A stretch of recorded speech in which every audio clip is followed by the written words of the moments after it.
We're joined now by an icon of Asian MMA, Mei Yamaguchi, as well as one of the most exciting young talents in the atomweight division, Jihin Radzuan. Gentlemen, awesome out. Mei Yamaguchi in. Mei, this is a dangerous fight to step in at such short notice. How do you feel about it, and how's it going? Yeah, I always train and try to be fit, so it is a short notice, but it's pretty exciting. Jihin, is Mei an even more dangerous opponent than Jenelin? Um, it's a very, of course, as you know, that Mei Yamaguchi is very experienced fighters. So I take it as very adventurous fighter than what you say just now, more dangerous than Janeline. What's the key differences, do you think?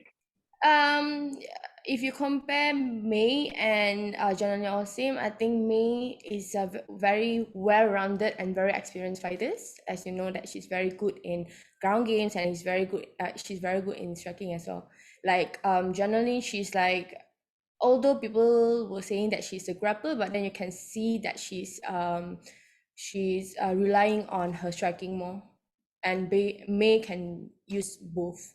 Mei, have you had your eye on Jihin? Are you aware of her career? Have you been watching her closely? Yes, of course. I've seen her fight, and she's really good in ground game, especially from the bottom. So I'm always surprised, and she's aggressive too. So I've been watching her fight all the time. So but it's really good to um, go against her this time.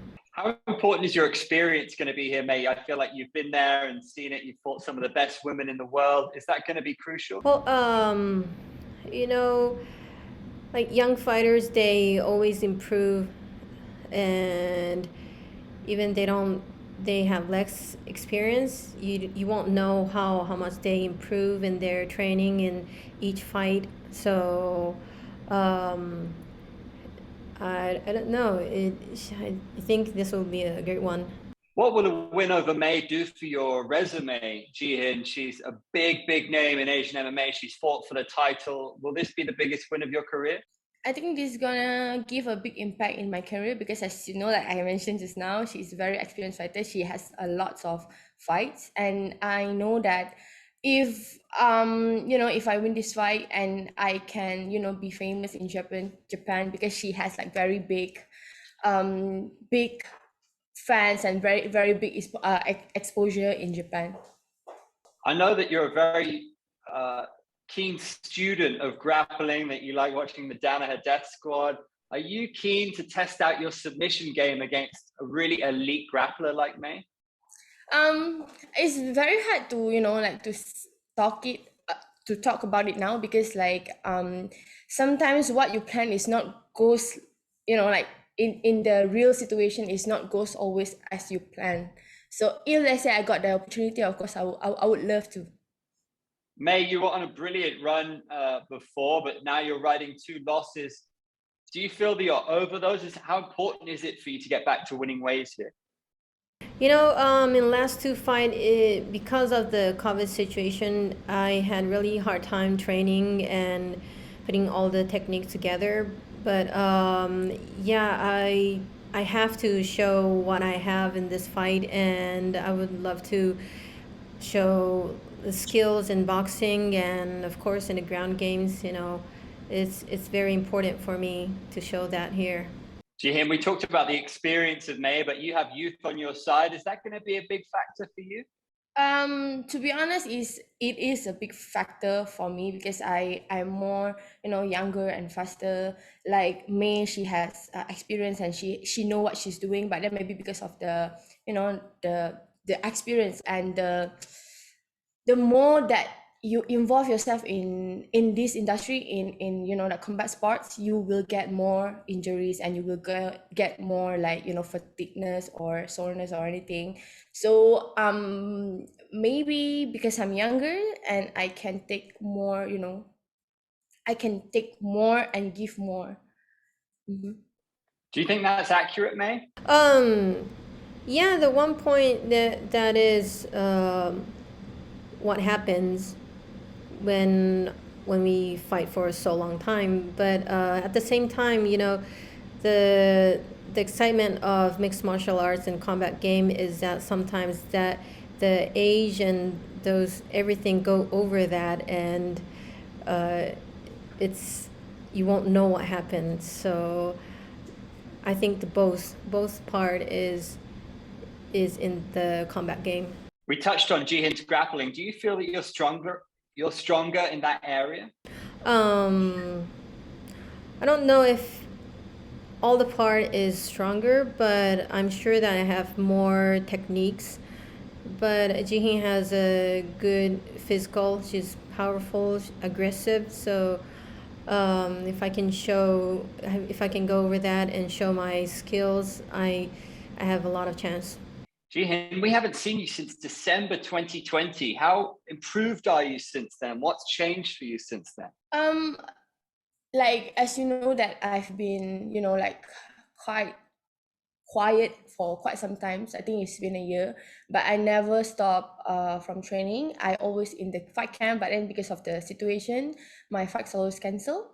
So maybe for this time, I think that what improved is in every aspect. Like if you see my striking is like a bit slower last time, so maybe I will be like more explosive and more faster now. And if you see like in the ground games, maybe I easily get taken down, or I barely pass in that particular situation. So maybe you will see like more techniques and more like explosive, like I said just now.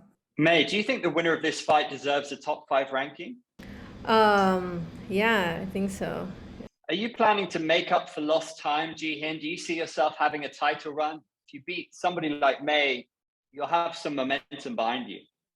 Okay, it's very hard to say whether I'm very close or I'm very far from the title belt. But then, as you can see, and as you know that my previous opponents were all like very experienced. They has name, and they has very like legit experience.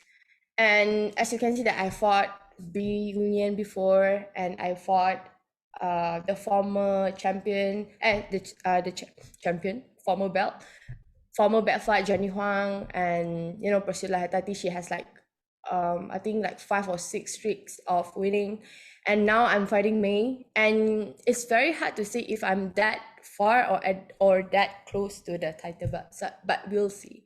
Like as you know that we have like confirmed date for title belt now, so maybe like 2-3 times more it could be me.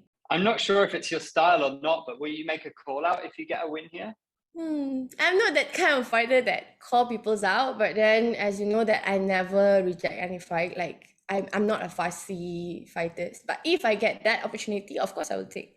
Mei, how advantageous is it that you're a fighter who stays ready, that you're able to just jump in and take these opportunities? Is that a philosophy that you're going to take through for the rest of 2022 and for the rest of your career? Are you always willing to jump in? Yeah, of course. I'm an athlete, but at the same time, I'm the people who does Budo, Bushido. We do need some time to prepare, but the spirit is always like we take the fight anytime. So I think it won't change until the last moment I stop fighting. Your matches with Angela were, talk about warrior spirit. They were incredible and really historic in terms of women's MMA. Does a part of you hope that you get to do it again? Yeah, of course, I always wish for that, but first I have to show how I've been improving, putting all the techniques together in this fight. You must get quite annoyed about us being asked about it at 39, how long you continue to go on, but do you see yourself continuing to compete at the highest level for a good while? Do you have a plan in mind? I'll try, but probably about like 2 years. I'd love to keep fighting, but I'm always trying to seek for new techniques and how I can do the performance with all my careers, ages, everything, you know. Hypothetically, if you beat Jihin and you could take any realistic fight on the roster, who would you most want? Um, some of the fighters who was in the tournament, I'd love to. Any specific names in mind? I don't know. And anyone's fine. Jihin, you had a close fight with Denise Sambuanga. You know, you also fought against, you know, close opponents like Gina Inyong, who you lost. If you could get one of those back, who would it be and why? And is that something that you would want to push for? I think like it's very hard to choose. Like both of the fight also I was doing quite, you know, like I was doing some things that damaged them, but it just wasn't enough to get the win. It just wasn't my day. So I think like either of them is great. Like maybe split decision against Gina and Neong, like rematch in the future also okay. Both of you are in an excellent position to give your opinions. As an outsider, we have a massive matchup coming up at 1X, Angela versus Stamp. Mei, can you tell us who's going to win that fight? It's hard to say that, but Stamp's ground game is getting better, and I know Angela would love to go for ground game. So if Stamp can stop that ground and stop the submission, keep in the boxing style, Stamp might win. But Angela is getting a complete fighter, so it's pretty hard to say who's gonna win. What do you think about that fight, Jihin? Do you have a prediction? For the prediction, it's very hard to say. Like I agree with me, but as you can see that Stam, she's very active. Like in for the past few years, like she has fights every year, maybe 2 or 3 times. While Angela, she been off for quite some times. So like for the rustiness, maybe if she, you know, if she couldn't like adapt with the situation in the circle, and she like got like, you know, like freeze or something, that maybe the side will be on Stam. And if let's say the fight is gonna be on the ground, like you know, like it's very hard to say. Like Stam is improving her ground game, and then Angela also, like, you know, like she's a black belt, and maybe if she's don't have any, like, you know, that fight rustiness or anything, maybe it could be 50-50. But then to be realistic, I think it should be Stam, because Stam, you know, like she's very good in striking. If she could, you know, stay on the feet and, you know, box or strike with her, she could win.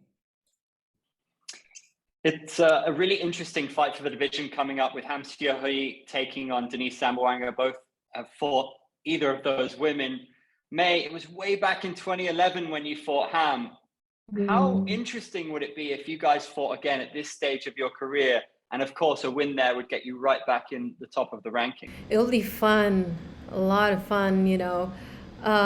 We're good friends for a long time, and we always cheer each other. When I leave Japan for this fight, Ham gave me a text me, and she said she's always cheering for me. So you know, we know a lot about each other, and I know Ham fought in a big organization for a long time too. So it will be exciting if we can fight again in this one championship.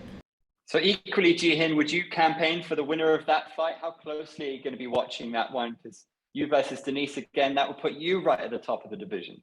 To be honest, I was rooting for Ham. Like I know that she's gonna win that fight, and if in the future the rematch also, I think I would rooting for Ham also, because since you can see the difference, the gameplay and when she was like Denise was with FedEx, and now